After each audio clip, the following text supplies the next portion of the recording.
Last question, Zach. Brooks's numbers were almost identical to the first time you guys played.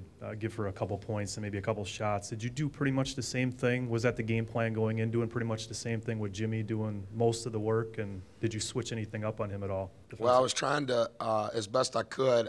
I think I did it on 4 different occasions. I was trying to get Jimmy 3 or 4 possessions of a breather, you know, right before a media timeout, and DJ would guard him. I think that Jimmy's length changes how Brooks plays, because Jimmy's, to an extent, just as long as Brooks is. I think he's a really good player that, with space and with rhythm, is as good as any player that I've seen at his size. But I think that Jimmy minimizes the space because of his length, and I think that changes a little bit, maybe, we hope, how he plays. But relative to the scheme of what we did a couple of weeks ago, it was the same. What changed the scheme a little bit was when Council was playing as well as he did. Coach Keno Davis, Marshon Brooks.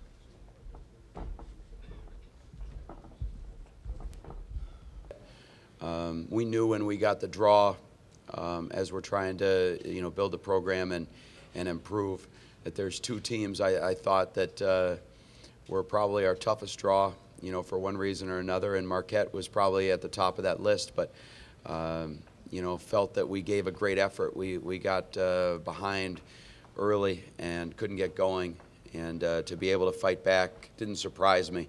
We just couldn't make enough plays, to get it within striking distance, but the effort that our guys gave, even when it was against us, I think shows a lot about the character of the young men on this team. Kevin.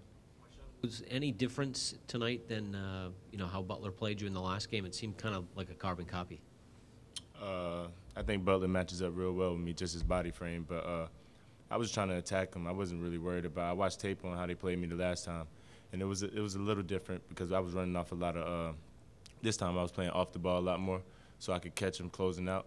But they just did a real good job of help defense. Whenever I did beat Butler, it was 2 or 3 people there, so I was just kicking out to open teammates. To keep them from getting discouraged? Well, you try about everything, but I think what happens is, especially with a young team, you see everybody is trying so hard in that position, and what you have to do is you have to run your offense, you have to move the ball, and not just try to everybody do it themselves. But it wasn't from being selfish. It was just guys wanting to win so much that they were forcing it, and then after that we settled down and played pretty well the rest of the game, but just 17 points was too much to come back from a team like Marquette.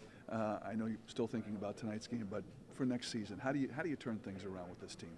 Well, I think what you do is you look at the young guys, the freshmen and sophomores, and what we talked about in the locker room was, the time that the guys seem to have the best off seasons and work the hardest is right before their senior year.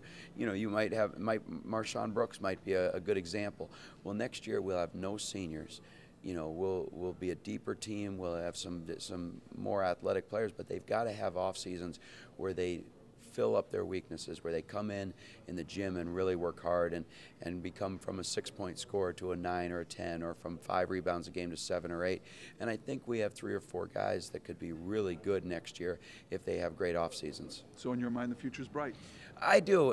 I've taken some heat for people that, when I say that I think we'll be a better team next year without Marshon, that doesn't mean that we're a better team without Marshon. Mm-hmm. That means because we've got so many of these guys that were doing it for the first time. When you look at teams in the Big East that are playing freshmen and sophomores, there aren't many of them. Right. Most of them have 4 or 5 seniors that are playing, and we had 2 total upperclassmen. So if guys work and continue to improve like I think they will, a guy like Kadeem Batts, I think the sky's the limit for him. He could come out and have a great sophomore year. Vincent Council, the list goes on. And so it's not a given that you're going to all of a sudden be an NCAA tournament team next year, but I think the writing's on the wall for a lot of improvement.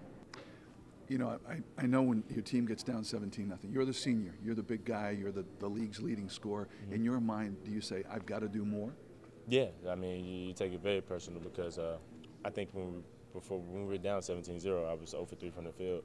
And at that point, coach just kept telling me, Marshon, we're going to get you the ball, just get something towards the rim. And I finally got something towards the rim, and it get rolled in for us. And I mean, once you get down 17-zip to any good team, that's going to make you work for every single basket that you get, especially like Marquette and the West Virginias and the Cincinnatis, the real good defensive teams. It's tough to come back because not only do they slow the ball down on defense, but they slow you down on offense as well. And we're a running gun team. So if you get out 17-0 on us, you're a pretty good team.